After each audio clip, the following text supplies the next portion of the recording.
ये माया इतनी विचित्र है, पूछो मत। भोजन की थाली सामने आई और ढलक गए, कवल नहीं खा पाए। आराम से टहलते जा रहे, पीछे से टक्कर लगा, मर गए। हमारा कब शरीर छूट जाए, हमारा कब क्या घटना हो जाए, इस संसार में कहा नहीं जा सकता। इसलिए मालिक से जुड़े रहो। तो हम विपत्तियों पर तभी हावी हो सकते हैं, भारी पड़ सकते हैं, जब भगवान से जुड़े। नहीं, विपत्तियां हम पर भारी पड़ जाएंगी और हमको गिरा देंगी। आदमी जब निर्णय नहीं कर पाता ना विपत्तियों में, तो सुसाइड जो कर लेते हैं ना, वो विपत्तियों से निकलने का रास्ता सुसाइड सोच लेते हैं, जबकि भारी विपत्ति में फंसा देने वाला है। प्रेत योनि मिलती है करने वाले को। तो हमारे ऊपर विपत्तियां भारी ना पड़े, इसलिए भगवान का नाम जप करें, भगवान से चित्त जोड़ें और ये विश्वास करें कि आज दुख आया है तो हट जाएगा, कल हमारे सामने सुख भी आएगा। ऐसा नहीं है जैसे दिन आया है तो रात आएगी, हम तैयारी रखें। अगर रात आ गई है तो परेशान ना हो, दिन आने वाला है। दुख आया है तो सुख आएगा, सुख आया है तो दुख आएगा। ये क्रम चल रहा है, मनुष्य जीवन का क्रम है। हमको तैयार रहना चाहिए। जैसे हम रात्रि के लिए बिजली गई तो हम इन्वेटर की व्यवस्था करते हैं, जनरेटर की व्यवस्था करते हैं कि हम अंधेरे से व्याकुल ना हो। ऐसे ही दुख आने वाला है, हम नाम जप करें, दान पुण्य करें, तीर्थ स्नान करें, तीर्थ याटन करें, जिससे हमारे पास पुण्य हो और मैं उस पुण्य बल से विपत्ति को पार कर जाऊं। कर्म कौशलम कहते हैं जो कर्म भगवान को समर्पित किया जाता है, जो कर्म भगवान के लिए किया जाता है उसे कर्म कुशलता कहते हैं। और जो कर्म अपनी वासनाओं की पूर्ति के लिए किया जाता है, मान प्रतिष्ठा के लिए किया जाता है, सांसारिक उन्नति के लिए किया जाता है, वो कर्म कौशलम नहीं है। कर्म कुशलता कर्म कौशलम है। भगवान को जो कर्म समर्पित किया जाए, जो भगवान के लिए किया जाए, समाज को भगवान मान के किया जाए, उसे कर्म कौशल कहते हैं, कर्म योग कहते हैं। तो आपने कहा मैं कर्म कुशलता से करना चाहती हूँ, तो कर्म कुशलता है भगवत समर्पण कर्म, भगवत अर्थ कर्म, भगवान के लिए कर्म करना और उसे बहुत पवित्र भाव से करना। जैसे हम रसोई बनाते हैं भगवान के लिए तो पवित्र भाव से, ऐसे हम जो कर्म, जैसे हम संसार में कोई भी कर्म कर रहे हैं तो संसार का हर कर्म भगवान के लिए है, क्योंकि सृष्टि भगवान की है। हम उसे भगवान का मान के करते हैं और पवित्र भाव से करते हैं और कर्म समाप्ति पर भगवान को समर्पित कर देते हैं। ये हुआ कर्म योग, कर्म कौशलम, जो भगवत प्राप्ति कराएगा। तो फिर क्या कहना चाहते हैं महाराज जी? अगर आप इस इच्छा को करने योग्य मानते हैं तो वो मार्ग बताइए जिससे एक व्यक्ति साधक होते हुए भी सांसारिक कर्म और प्रारब्ध को कर्म और मन की कुशलता से सामना करे। मां मनुष्य युद्ध छे, भगवान ने खुद अपने श्रीमुख से सब कुछ बता दिया है। सर्वदा सर्वकालेषु मां मनुष्य, सर्वदा माने हर समय, सब समय हमें भगवान का स्मरण करते हुए कर्म करना है। राधा राधा, कृष्ण कृष्ण, राम राम राम।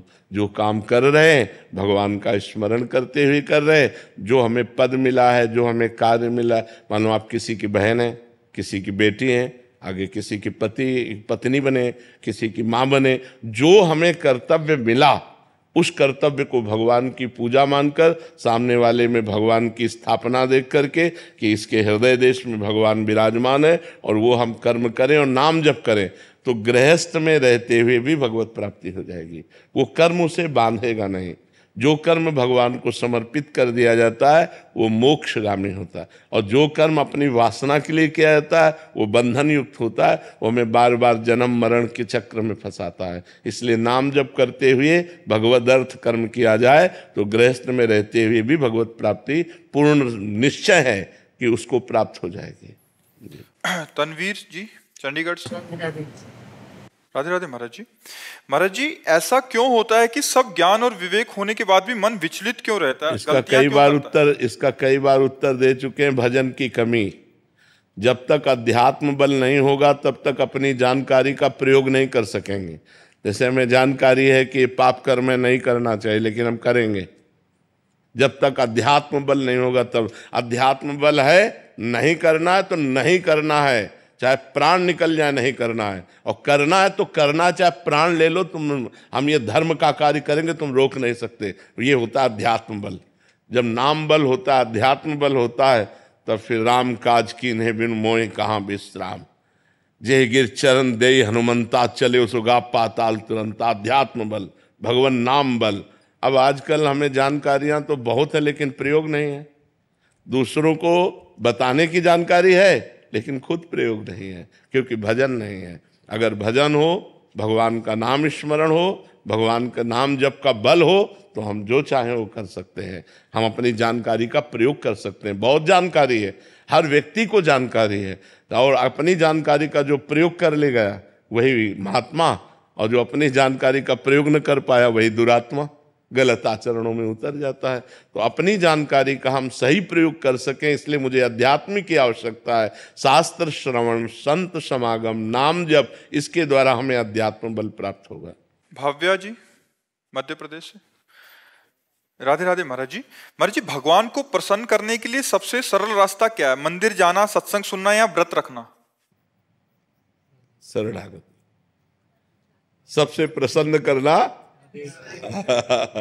प्रभु मैं किसी योग्य नहीं हूं। भगवान स्वयं अपने श्री मुख से कहते हैं एकादशी स्कंद भागवत में, व्रतांश यज्ञ छंदांश तीर्था नियमा यमा यथा वरुंधित सत्संगा सर्वसंगो पहो हिमाम। मैं बड़े बड़े व्रत से वश में होने वाला नहीं, मैं बड़ी बड़ी यज्ञों से वश में होने वाला नहीं, मैं नियम संयम से वश में होने वाला नहीं। अगर मैं वश में होता हूं तो साधु संग से होता हूं। तो साधु संग क्या? भगवान की शरण। हे नाथ मैं जैसा हूं आपका हूं, यही भगवान को प्रसन्न करने का सबसे श्रेष्ठ उपाय है, क्योंकि हमारे पास और कुछ नहीं है। जैसे हम कहते हैं भगवान को भोग लगाएं, यार वो पूरी सृष्टि को पवाता है, हम उसको क्या भोग लगाएं।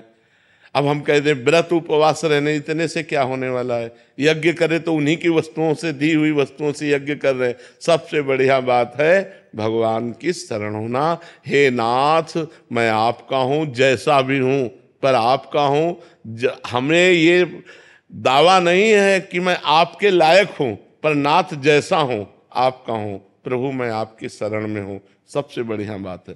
कोटि विप्र बदला गए जाहू, आए शरण तजो नहीं ताहू। भगवान का व्रत है, करोड़ों विप्रों को ब्रह्म ऋषियों के मारने का पाप लगा हो, फिर भी भगवान की शरण में आ जाओ तो भगवान अपना लेते हैं। भगवान प्रसन्न होते हैं उनकी शरण में जाने से, भगवान की शरणागति। अब शरणागति कैसे हो? फिर उसके लिए है कि प्रथम भगति संतन कर संगा, दूसरे रतिमम कथा प्रसंगा, नवधा भक्ति हृदय में धारण करो तो आत्मसमर्पण हो जाएगा। श्रवणम कीर्तनम स्मरणम विष्णुर्पाद सेवनम अर्चनम वंदनम दास्यम सख्य आत्मनिवेदनम। आत्मनिवेदन का मतलब होता है समर्पण। नवधा भक्ति से आत्मनिवेदन प्राप्त हो जाता है। सुकल्प पटेल जी। महाराज जी, वर्षों से मिली असफलताओं के कारण मेरा जीवन दिशाहीन हो गया है। जो भी लेता हूँ गलत ही हो जाता है। इससे आत्मविश्वास डगमगा सा गया, भय दुख अनिद्रा बढ़ गई है। देखो, जब तक हमारे पूर्व पाप नष्ट नहीं होंगे तो हम कोई भी सफलता का कार्य करेंगे तो हमें असफलता में गिरा देंगे। हम बहुत सकारात्मक सोच रखना चाहेंगे, हमें नेगेटिव सोच में पहुंचा देंगे। यह है पाप का परिणाम। और पाप को नष्ट किए बिना हम सुखी नहीं हो सकते। इसलिए पाप नष्ट करने के लिए और भी उपाय हैं, जैसे तीर्थ याटन है, गंगा स्नान है, और भी है। लेकिन सही सटीक पाप की जड़ का नाश कर दे नाम है। नाम संकीर्तनम यस्य सर्व पाप प्रणाशनम। आधा घंटा नाम कीर्तन करो जोर जोर से, और चलते फिरते नाम जप करो, देखो सब पॉजिटिव हो जाएगा।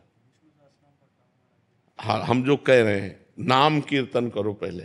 भगवान विष्णु का भी 1000 नाम कीर्तन है शास्त्र, लेकिन आधा घंटा कोई नाम कीर्तन करो जो नाम प्रिय हो आपको। हरे कृष्ण श्री राम जय जय, जो भी राधा राधा राधा, खूब जोर जोर से भगवान नाम कीर्तन करो और चलते फिरते नाम जप करो। फिर देख लो आप उसका परिणाम, फिर आप खुद अनुभव करें। लेकिन लंबे समय तक 2-4 दिन किया और फिर पाप कर लिया, फिर 2-4 दिन किया पाप किया, वो बात नहीं है।